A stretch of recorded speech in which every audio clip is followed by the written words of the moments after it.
Nguhaye ikaze mu kintu cyacu cy'uyu munsi. Nizere ko umeze neza ahantu hose uri, nzi neza ko byose bimeze neza, haba mu buzima bwawe busanzwe, mu buzima bw'imyororokere, mu rukundo ndetse n'ibindi byose. Nzi neza ko ahantu hose uri kunkurikirana uherereye, nzi neza ko umeze neza, mwaba muri babiri simbizi, ariko nzi neza ko mumeze neza. Ese ushaka ko waribajije, ese ni izihe position, ni izihe posture umuntu ashobora gufata mu gihe cy'imibonano mpuzabitsina bikabasha kuba byatuma bimworohereza mu kuba yatera inda cyangwa se mu kuba yasama inda? Ni kenshi abantu benshi babyibaza, kuko usanga abantu bashatse ingo hari igihe bashakanye ariko ugasanga babuze umwana cyangwa se ntabwo bahise babyara kandi mu by'ukuri bamushaka.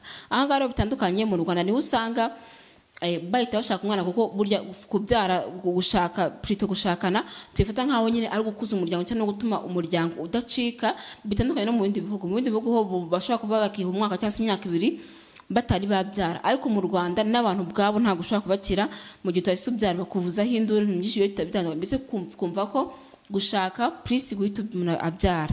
Aha ngaha ushobora kuba wabashyize n'izihe posture ushobora kuba zabitera kuki mbese abantu batari bashaka, abantu bari mu rukundo kuki bakunda gukora imibonano mpuzabitsina rimwe gusa ugasanga bose banatwita, gusa umukobwa akubwiye ko yatwise ari isugi kandi bikaba ari nabyo. Kibaza se no kubera iki kandi abantu bashakanye batari bamara nk'ukwezi usanga ntabwo bapfa guhita batwita. Rero hari icyo ushaka kuba ni posture bakoresha, ni ibiki bakoresha kugira ngo bate batwita. Nicyo rero tujye kuganira uyu munsi. Ikintu cyambere ugomba kuzirikana, ubushakashatsi kugeza ubu ngubu ntabwo burerekana ko hari position umuntu ashobora gufata mu gihe cy'imibonano mpuzabitsina bikabasha kuba byatuma atenda vuba cyangwa se asama vuba. Nta posture kugeza ubu ngubu zihari ushobora kuba zakerekana ko nyine uzikoze ushobora kuhatenda vuba cyangwa se ukabasha kuba wayisama vuba. Ariko nanone NB cyo nakubwira nuko burya uko intangangabo zishobora gusigwa hafi y'inkondo y'umura niko bigenda birushaho kongera amahirwe cyane yo gutera inda cyangwa se no gusama inda. Uko intangangabo ndabisubiramo zigenda zisigwa hafi y'inkondo y'umura niko gutera inda cyangwa se gusama k'umugore bigenda bishaka kwihuta cyane mu buryo kibuboroheye mwembe. Igikorwa rero cyo gutera akabariro cyangwa se igikorwa cy'imibonano mpuzabitsina burya kibera mu nda ibyara, ntago kibera inyuma ahubwo kibera mu nda ibyara, igikorwa cy'imibonano mpuzabitsina. Ikindi birumvikana ko inkondo y'umura iba ifunze neza, inkondo y'umura iba ifunze neza igafunguka ari uko umuntu agiye kubyara. Inkondo y'umura iba ifunze neza ahubwo ifungurwa ari uko umuntu agiye kubyara, kandi ntabwo igitsina gabo gishobora kugera ku nkondo y'umura. Nta gitsina gabo gishobora kugera aho ngaho ku nkondo y'umura, nta na kimwe kibaho, ahubwo gishobora kugera wenda se hafi yaho akaba ari naho hasigwa za ntanga. Ntabwo gishobora kugenda ngo kigere ku nkondo y'umura.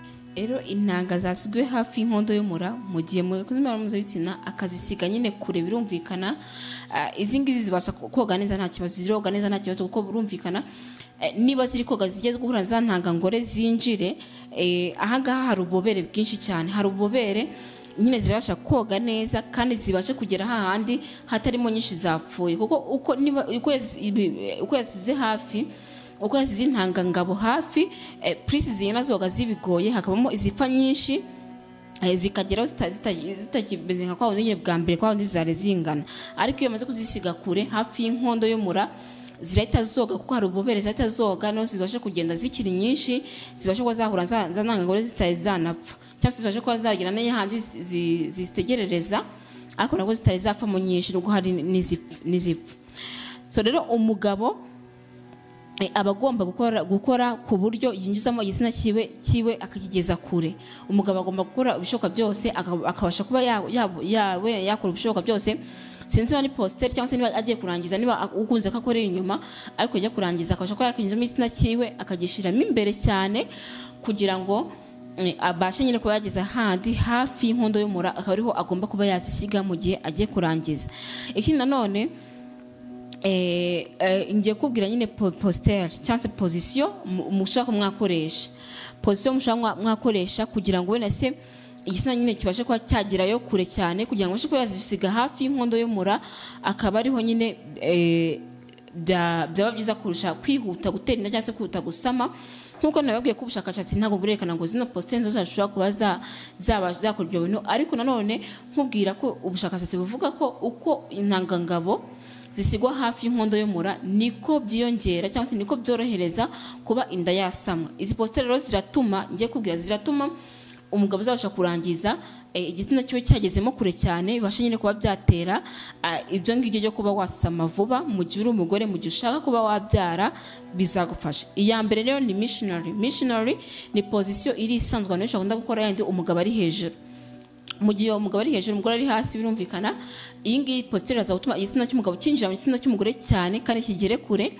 Ahangaho najya no kurangiza mu gihe mwakoze missionary biraza gutuma nyine abasha kuzisiga kure, intanga ziba zisige kure atari hafi, bitewe n'uko nyine mu gihe kuri hejuru birumvikana ko umugabo igitsina cyiwe cyakwinjiyemo cyane. Iyindi position ni doggy style ni igihe umugabo ari inyuma, umugore nyine umugore mu gihe mwese mupfukamye, kandi bakunda kwitanga k'inyuma, umugore apfukamye n'umugabo apfukamye, mupfukamye nyine akuri inyuma. Iyi ngiyi nabo biraza gutuma iyi position ituma igitsina cy'umugabo cyinjiramo kikagera kure cyane, no mu gihe cyo gusohora cyagera bikaza korohereza cyane intangangabo gusigwa kure hafi y'inkondo y'umura, bikaza gutera nyine guhita bikaza ntibize kugora intangangabo kuba wasama nyine, ntibize kuzorera cyane.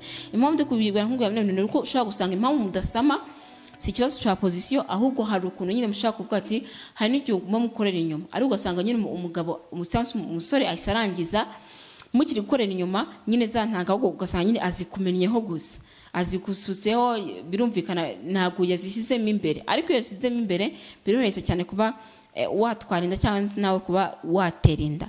Icyo nakubwira rero umugore, wowe uri umugore ushaka gusama cyangwa se uri gutera akabariro bikanga kuba wasama, nakubwira ngo buretse kwihagarika, kujya kwihagarika nyuma y'imibonano mpuzabitsina ntabwo ari byiza kuri wowe. Nk'uko twabibonye ko burya ni byiza cyane ko niba umaze gukora imibonano mpuzabitsina burya ntabwo ari ngombwa guhita ugenda ngo ugiye koga, nabyo ni bibi koga mu gitsina, ahubwo vuga ngo ngewe wowe uyu ushaka gusama buretse kwihagarika, buretse kujya kwihagarika ubanza utegereza iminota hagati y'10 na 15 utari wajya kwihagarika, ahubwo ukiryamye ubanze uruhura umubiri wawe, banza ujyamo uruhuke utari wajya kwihagarika. Wowe uri umugore mu gihe ushaka gusama, mu gihe intanga zikurimo buretse kubanza kujya kwihagarika. Nk'uko rero ikindi nawe ugomba kuzirikana, hari ukuntu ushaka gufata umusego ukawuseguza ikibuno cyawe, ntuseguze umutwe ahubwo ukawuseguza ikibuno ku buryo ikibuno kibije hejuru, no za ntanga ziri koga, kuko za ntanga niba zikuzemo zihita zoga, niba ziri koga zigenda zijya handi zibitegereza intanga ngore baza kuzorohera, kuko nawe tekereza ko uzamuka ntabwo bihuye no koga umanuka. Urumva rero niba ikibuno cyawe wafashe umusego ukawuseguza ikibuno cyawe biraza gutuma za ntanga ngabo ziza koga ziri kumanuka, kuko burya indira biri hasi none ikibuno wasogoje umusego kiri hejuru, za ntanga rero zaza gutuma ziza koga zimanuka, zibasha kuba nyine zagerayo vuba vuba kandi bizoroheye kurusha uko zakoga zizamuka. Ikindi nawe nakubwira, kwegera urukuta. Ushobora kwegera urukuta mu gihe umugore umaze gutera akabariro, mu gihe bakimurangiza ako kanya ntibihita ubikora, ushobora kwegera urukuta ugahita uzamura amaguru, uzamuye amaguru, umugongo wawe uri hasi nyine wowe uryamye hasi ariko amaguru wazamuye ku rukuta. Ibi ngibi nabyo bimeze nka bya bindi nyine biza gufasha intanga zawe koga zimanuka, kuko inda irabiri hasi nyine ntabwo irabiri hejuru, biza gutuma intanga zawe intanga ngabo bagushizemo zoga zimanuka nyine bibasha kuba byakoroha cyane. Ikindi, gabanya siporo zikabije niba ushaka kuba watwita, gabanya amasiporo akabije. Ahangaha siporo ishobora gukorwa n'umugabo gusa, gukorwa n'umugabo wese niba ubikeneye, ariko wowe mu gihe uri umugore ntabwo gukora siporo zikunaniza ari byo mu gihe ushaka kuba wasama.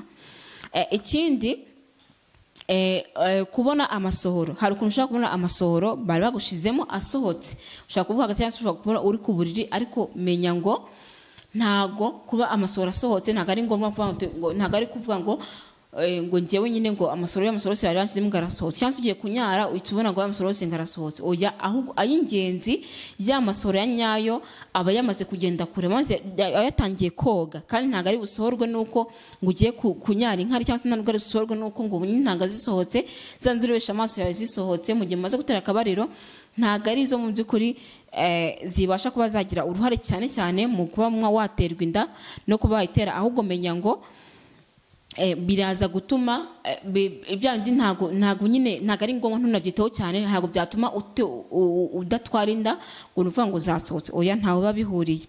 ikindi ntiwiyuhagire. Kwiyuhagira mu gitsina mo imbere ntabwo ari byiza, kuko harabonye nubwo waba udashaka gusama ariko kwiyuhagira mo imbere mu gitsina ntabwo ari byiza, ahubwo menya ngo ubwo niba ushaka kwiyuhagira nkuko harabangamirwa na ya odeur nyine kwa kundi amasohora aba ameze, harabangamirwa nabyo, ariko mu by'ukuri menya ngo uroga ku ruhande ariko mu imbere wirinde gukozamo intoki cyangwa se wirinde no kuba wakozamo amazi n'intoki, byose birashoboka. Ikindi kintu ugomba kuzirikana, ikintu cya mbere ugomba kuzirikana, menya neza ko burya intangangabo zishobora gutegereza intangangore hagati y'iminsi 5 cyangwa se bigafata ako kanya. Gutera inda cyangwa se kuyiterwa bishobora kuba mwako kanya cyane, cyangwa se nanone bikasha kuba byaba nyine muri ya minsi yose 5 uhereye kwa ako kanya wakoze muri ka kanya nyine wakoze imibonano mpuzabitsina, muri ka kanya yakurangirijemo. Ushaka guhita utwita cyangwa se bigafata iminsi 5, kuko burya intangangabo zifite ubushobozi bwo kuba zamara iminsi 5 zitari zapfa zitegereje intangangore. Aha ngaha biterwa n'umugore mu gihe mu gusama ako kanya cyangwa se mu gusama bifite mu iyo minsi 5, biterwa na wa mugore. Burya biterwa na mugore mu gihe ushaka ko uri mu minsi y'urumbuke ariko intangangore itari yarekurwa kugira ngo itegereze intangangabo, cyangwa se nanone ikazarekurwa nyuma y'icyagiye. Rero intangangabo iyo yarekuwe cyangwa se intangangabo iyo wagushyemo intangangabo igasanga intangangore yararekuwe ahubwo itegereje intangangabo kugira ngo izaze, ubwo nyine ntabwo burajya mu mihango, ubu gitegereje ya ntanga za ntanga zawe zitegereje ya ntangangabo kugira ngo izinjire mu byo yashaka gutwara inda. Aha ngaha rero batumvikana ko urahita usama, kuko za ntangangabo zirinjira zisange intangangore zari zitegereje. Ariko niba koko uri mu gihe cy'uburumbuke ariko intangangore zitari zabasha kurekurwa, birumvikana ko ziramara iminsi 5 zikiri nzima. Za ntangangabo zamaze iminsi 5 zikiri nzima, zitegereje ko za ntangangore zirekurwa bite bihura nyine ubashe kuba wahita usama. Ubwo rero ni process imara iminsi 5. Mu gihe iminsi 5 birumvikana ko mu gihe iminsi 5 ishize intangangore zitari zabasha kurekurwa, mu gihe intangangabo zinjiye zigasanga intangangore ntabwo zirarekurwa, hakaba iminsi 5 zitari zarekurwa, bikora ko intangangabo zitari zipfa, nyine ntabwo ubasha kuba nyine wasama kuri icyo gihe. Rero bimaze kubwira ibintu bizagufasha mu by'ukuri, na za postere ebyiri nakubwiye, za position ushaka gufata mu gihe cy'imibonano mpuzabitsina nizo zibasha nyine kuba zagufasha mu gihe ugiye gutera akabariro ushaka gusama, ndetse ukirinda no gukora amasiporo menshi cyane. Kandi mu gihe umaze gutera akabariro ushaka gusama, kora bya bindi gusegura ikibuno cyawe cyangwa se gushyira amaguru hejuru kugira ngo byorohereze intangangabo koga nyine, kuko ziba ziri koga kugira ngo uzoze koga, kuko koga zimanuka nabwo nibwo ziri bworoherwe cyane kugira ngo nyine zite zigera hahandi. Nakubwira ngo rero nibyo ngibyo nakubwiraga bizagufasha gusama vuba.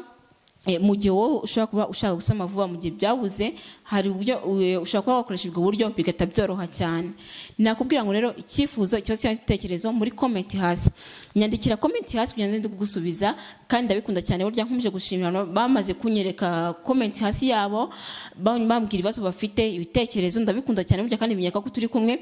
Burya nta muntu ushaka kubona video aburi kinasogana muri we, ushaka kumbwira ati wow nibyo, cyangwa se kumbwira ati n'ibintu nawe koze nsanga nibyo, cyangwa se ikindi kibazo kindi akandi kabazo ahantu utasobanukiwe, nzi neza ko nzande kugusubiza. Ntabwo ushaka kubona indi video kandi hari ibibazo mwambajije ntari nasubiza. Nakubwira ngo na subscribe utarayikanda aho hasi mu ry'umutuku urabona ahantu handitse subscribe, urahakanda kugira ngo video zose izagise isohoka igihe turi kujyana neza nta kibazo. Rero nakubwira ngo kanda share. Nanone hari umuntu umva ko iyi video mureba, hari umuntu uzi udasama inda cyangwa se hari ukuntu uzi mu bigenza yasinzi inshuti yawe, umukunzi wawe, umwashakanye, simbizi, kanda share kugira ngo umuhe iyi link abashe kuba yakirebera iyi video.